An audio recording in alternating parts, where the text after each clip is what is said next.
Hello. This session is going to look at what you need to know to answer the question, can you franchise your business? The first step in answering this question is to understand what factors need to be present to make a business franchisable. And this is where we have a simple three-step test. Step 1. Can you replicate your business? Replication is the key essence of franchising. Someone will pay you money to follow your proven business model. This means your business needs to be developed so that it is easy for someone to follow exactly. In most cases, it's possible to systemize how a business operates and create a documented process that a franchisee can follow. The only times where this may not be possible are where things require a very high technical knowledge. But even in these cases, it's normally possible to create systems and processes for someone to follow. However, the issue with highly technical businesses is the time it will take a franchisee to become competent. So when looking at this first step, can you replicate your business? The answer will probably be yes, even if it will take some time to fully systemize and document it. Step 2. Is it financially viable to franchise your business? When answering this question, there's two sides we need to look at. Firstly, will it be viable for your franchisees? And then, will it be viable for you as the franchisor? Looking from the franchisee's perspective first, we need to consider two main elements. Will your franchisees be able to afford to buy your franchise? And will your franchisees be happy with the amount of money they're likely to make for the work involved in running their franchise? Looking at the affordability of your franchise first, we need to consider the total investment a franchisee will have to make to become a franchisee of yours. And when we talk about total investment, this will include the initial upfront fee, which is the fee charged by you for granting them the right to be one of your franchisees. You will then have the setup package, which is the cost of equipping them so that they're in a position to start running their franchise. And this cost will vary dramatically. It could be a few £1,000s for a home-based business with little requirement for equipment or stock, right up to hundreds of thousands of pounds when you're looking at fitting out and equipping a restaurant or hotel, and then anywhere in between. Finally, the franchisee will have to have sufficient working capital to manage the early months of being a franchisee whilst they're establishing their business and get it to a break-even point, and then to a position where they're making profit. For most franchisees, even though they're buying a proven business model and operating under an established brand name, it will still take them time to establish their business and grow their customer base to a point where they're profitable. These three costs, the initial franchise fee, the setup package, and the working capital, are what we refer to as the total investment. Once we've established the total investment of your franchise, we then need to consider who you're targeting as your franchisees, to check whether or not they're likely to be able to afford to buy your franchise. If, for example, the total investment for your franchise is £60,000, but you're targeting unemployed people as your franchisees, then it's unlikely that many will be able to afford to buy it. Many people make the mistake of thinking that franchisees will be able to borrow the whole total investment from a bank. However, this isn't the case. Banks typically only lend between 50 and 70% of the total investment, expecting the franchisees to have the remaining funds themselves. And these funds must not come from another lending source. For new franchises, banks typically only lend 50% of the total investment. And this level only grows as the franchise brand becomes more established. Only the well-established franchise brands can secure 70% bank funding for their franchisees. The second element we need to consider when looking at the franchise viability is whether your franchisees will be happy with the amount of money they're likely to make for the work they're going to have to put in to run their franchise. When looking at this, we need to understand whether your franchise will require a franchisee's full-time involvement or whether or not it's a part-time franchise. Knowing this, we can then assess the attractiveness of the financial return for a franchisee. If, for example, the financial projections indicate that a franchisee with a full-time commitment is likely to make $40,000 in their first year, growing to $100,000 by year 3, then there are likely to be a lot of people who would find this level of return attractive. Equally, if a franchisee is likely to earn $10,000 in year 1, growing to $20,000 by year 3, but they're only going to be required to work 10 hours a week, then again there are likely to be a lot of people interested in this level of return. However, if your franchise is a full-time franchise and the franchisee is likely to only make $20,000 a year, then there'll be a limited number of people who are prepared to spend the money to firstly buy your franchise and then work full-time for this level of financial return.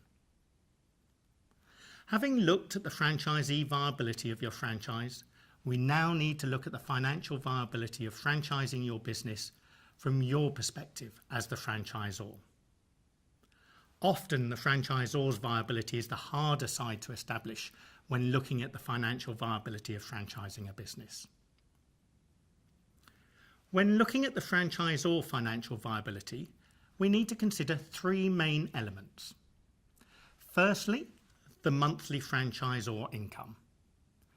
Then the level of franchisee recruitment, and finally, the cost of running a franchise network.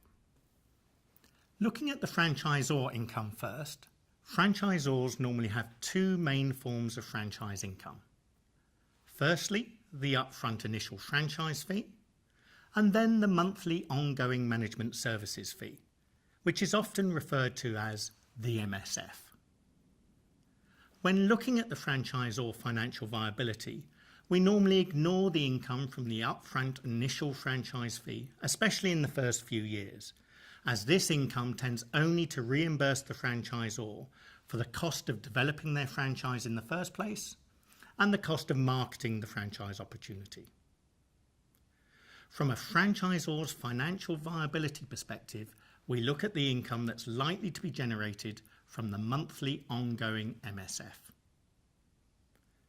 The income that a franchisor derives from their MSF has to cover the costs of running and managing their franchise network, including all their head office costs.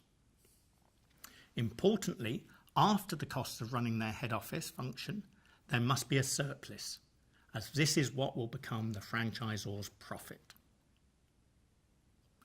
As a general rule of thumb, MSF levels tend to be between 5 and 10% of the franchisee's turnover. Knowing this, we then have to consider how many franchisees you're likely to recruit and the average turnover of your franchisees, as this will give an indication as to the level of ongoing MSF income you're likely to have. This brings us to the franchisee recruitment levels. It's easy to fall into the trap of being over bullish about the number of franchisees you're likely to recruit, especially in your first few years. Most people believe that their franchise is the best and that there'll be lots of people all wanting to buy their franchise. However, what many people fail to fully appreciate is the large number of established franchises that there are, many of whom will be targeting the same people as you are as their franchisees. And for most prospective franchisees, buying a franchise of an established franchise brand is more appealing than buying a franchise from a new franchisor. Typically, the conversion rate between franchise inquiries and signing up franchisees is between 40 and 100 inquiries to get one franchise sign-up, and that's depending on how well known the franchise is.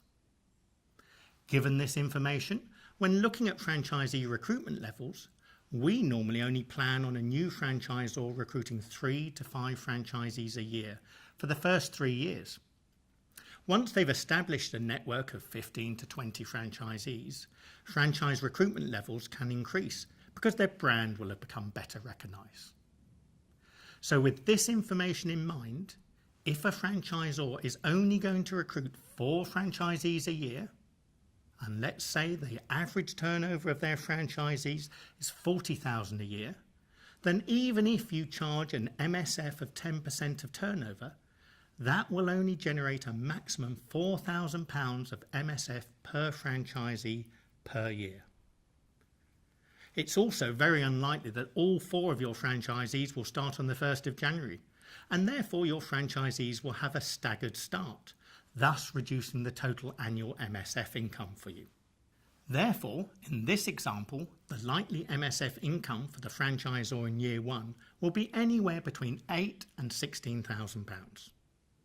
In year 2, the franchisor will now have 4 franchisees paying a full year's MSF, and then 4 new franchisees with staggered dates. This means the total MSF income for your franchisor in year 2 will be in the region of £24,000 to £40,000. With this information, we can then project your likely MSF income for each of your first few years as a franchisor.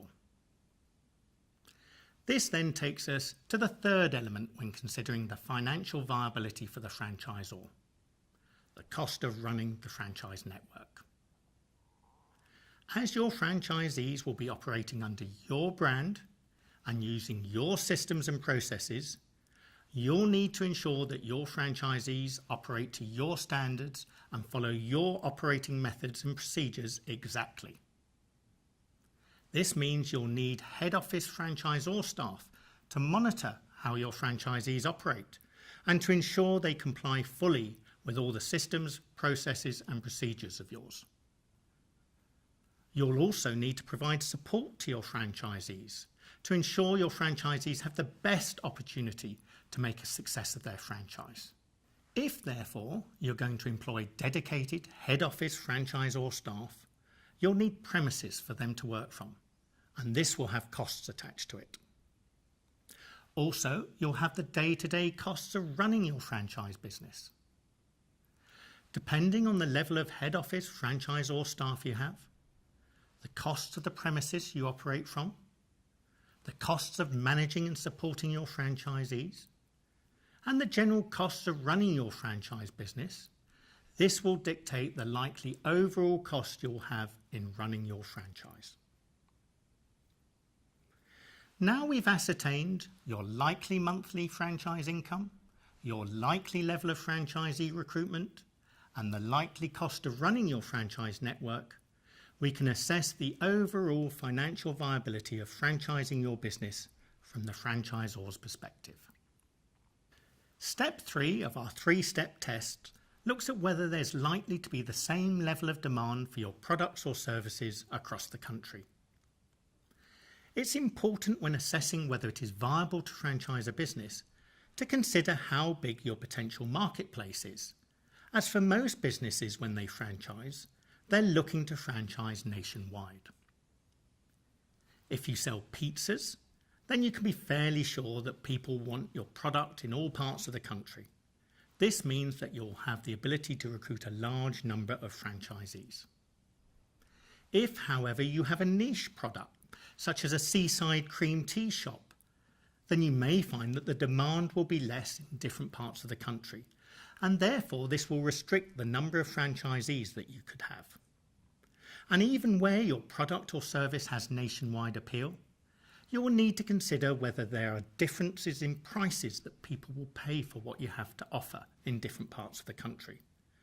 Often people will pay higher prices in the cities than the rural areas or in the south or compared with the north.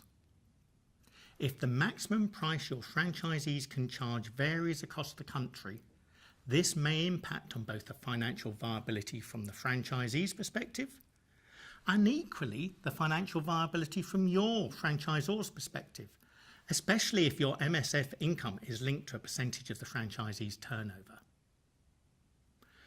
Hopefully, you can see from this 3-step test that most businesses can be systemised so that franchisees can follow your proven systems and processes.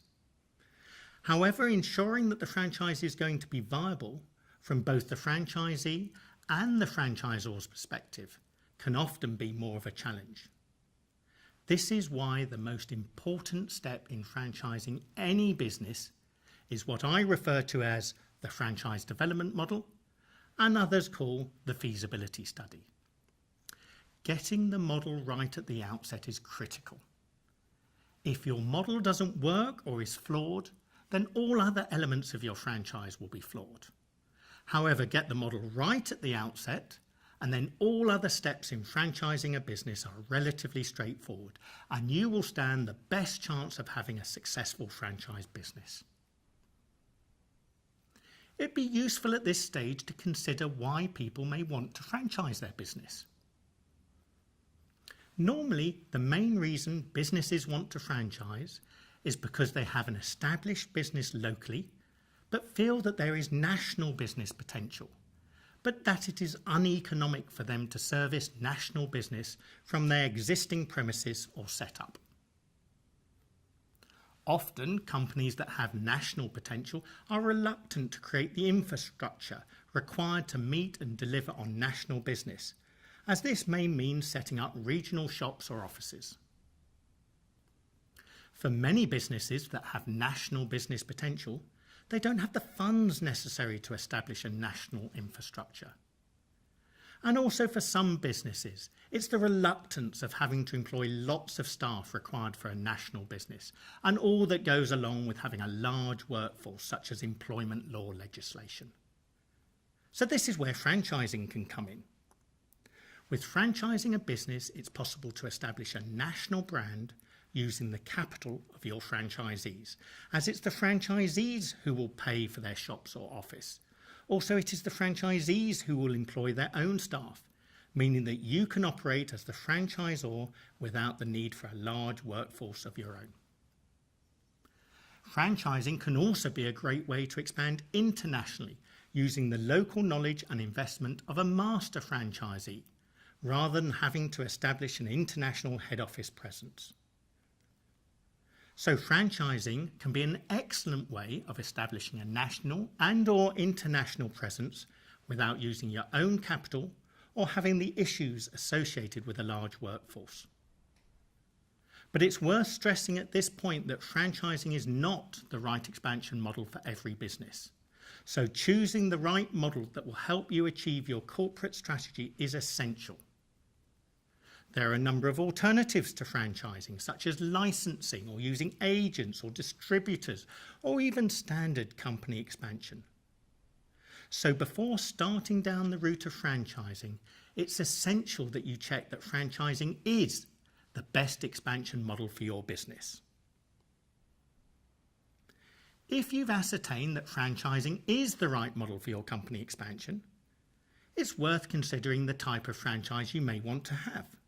And at its highest level, there's three main types of franchise models: a job franchise, a management franchise, or an investment franchise. A job franchise is typically a one-person operation. In this model, the franchisee normally runs their franchise on their own, both in delivering their product or service to the customer, and in running their franchise business, such as marketing, doing the paperwork and managing their accounts. The second main type of a franchise is a management franchise. Here, the franchisee will be responsible for managing staff within their business. Their staff will typically deliver the product or service to the customer, with the franchisee running the business. And finally, you have an investment franchise. With an investment franchise, the franchisee will normally not work in the business, but they will buy the franchise at the start and employ staff and a management team to run the whole franchise for them. There's no right or wrong type of franchise, as it will all depend on the type of business you have. If you've assessed that franchising is the right model for expanding your business, and that it can be viable for both you as the franchisor and your franchisees, it's worth spending a moment looking at the main reasons why some franchises fail, so that you don't make the same mistakes yourself. There are a number of reasons why some franchises fail, but I'm just going to focus on three common reasons, and these are having a flawed franchise model, having insufficient capital to set up and run the franchise, and not following the franchise model. I have already mentioned the importance of getting your franchise model right at the outset. If your model is flawed, then everything going forward with your franchise will be flawed.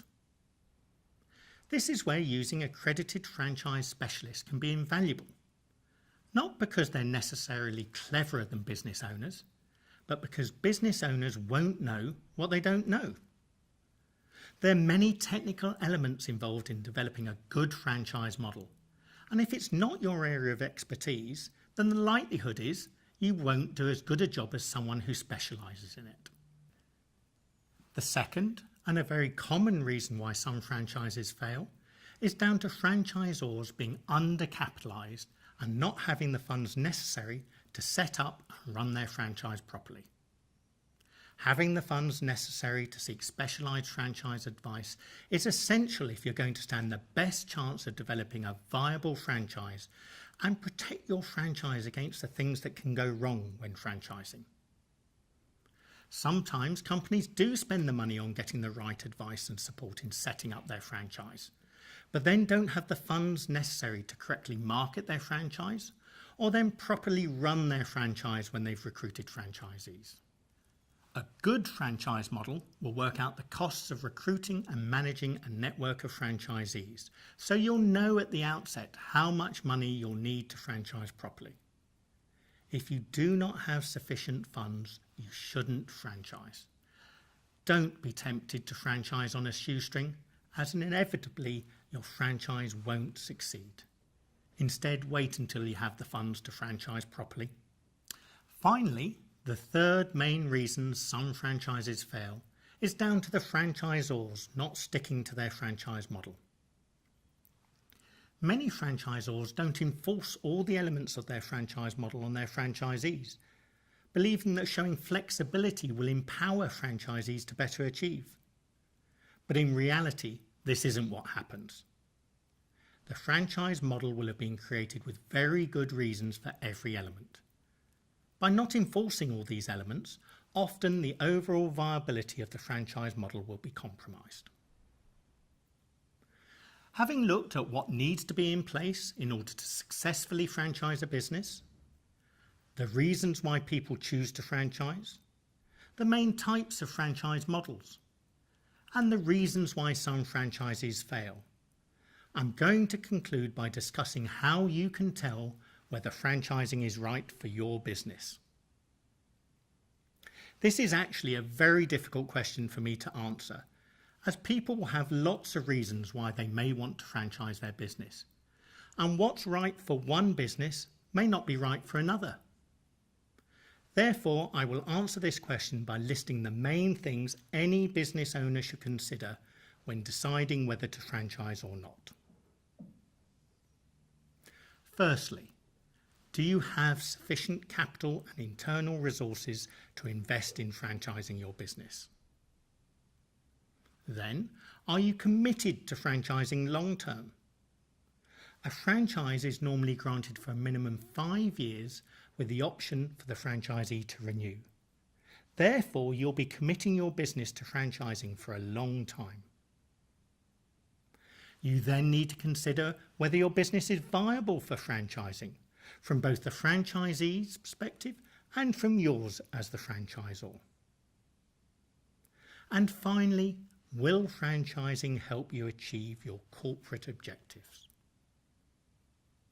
That brings us to the end of this session, and I hope it's been of help in enabling you to decide whether you could franchise your business and the key considerations if you do.